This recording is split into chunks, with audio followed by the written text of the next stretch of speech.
Sunday, the 29th of April, 1945, 1 week before the end of World War II in Europe. The US 7th Army's 45th Infantry Division liberates Dachau, the first regular concentration camp built by the Nazi government. The soldiers smell not only human excrement, but also decaying bodies, causing many of them to cry or vomit as they find piles of impossibly malnourished corpses, more than 30 railroad cars filled with thousands of dead bodies, and 30,000 survivors, most of them severely emaciated, who look like walking skeletons.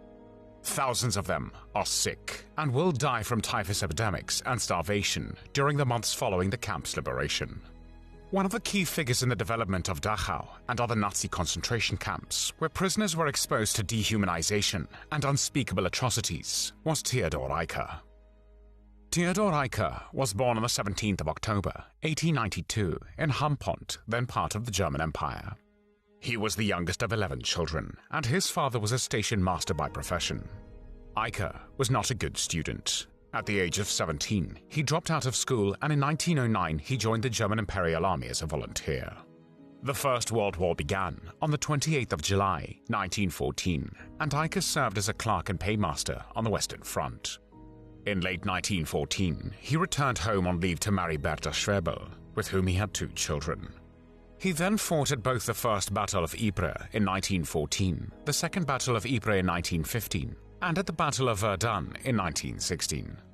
The Battle of Verdun was one of the longest and deadliest battles of the war. The German army attempted an offensive near the French city of Verdun that quickly devolved into a stalemate. German forces were subsequently diverted from Verdun when the British launched the Battle of the Somme, and the Battle of Verdun ended in December when the French recaptured the initial German gains. About 300,000 soldiers were killed, and many more were wounded. The First World War ended on the 11th of November 1918, and although Eicke spent most of the time behind the lines, he was awarded the Iron Cross Second Class for his bravery. To Eicke, just like to many other Germans, defeat in World War I was hard to swallow.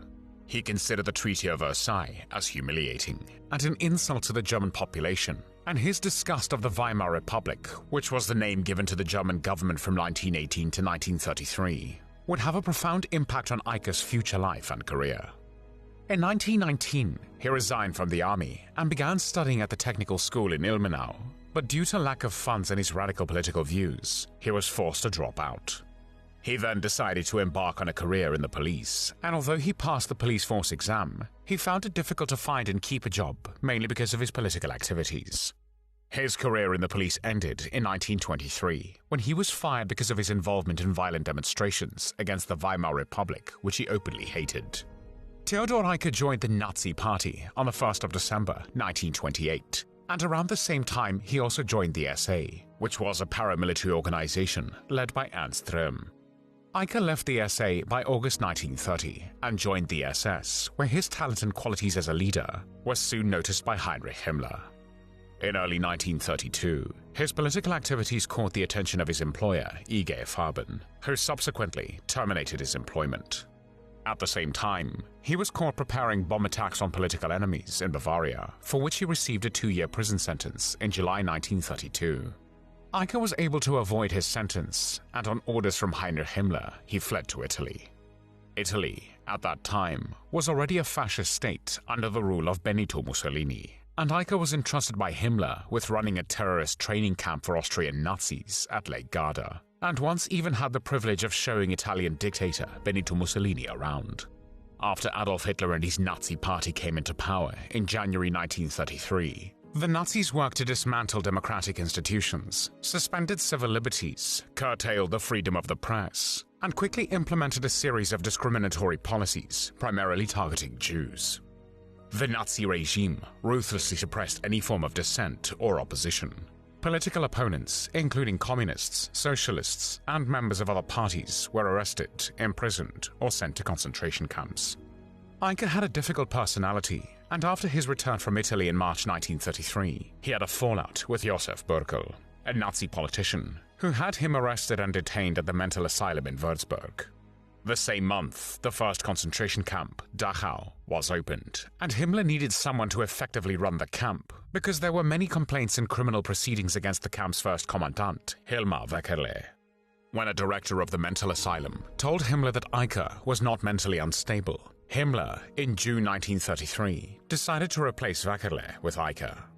When Eicke came to Dachau, he first fired half of the 120 guards and introduced the so-called Dachau model, a set of regulations which served as a model for future SS-run concentration camps during the Nazi regime.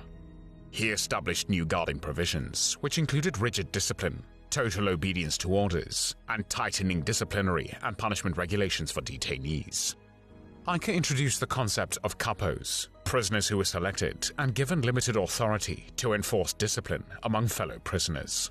This system fostered a climate of fear and ensured prisoner compliance. Uniforms were issued for prisoners and guards alike, and it was Eicke who introduced the infamous blue and white striped pajamas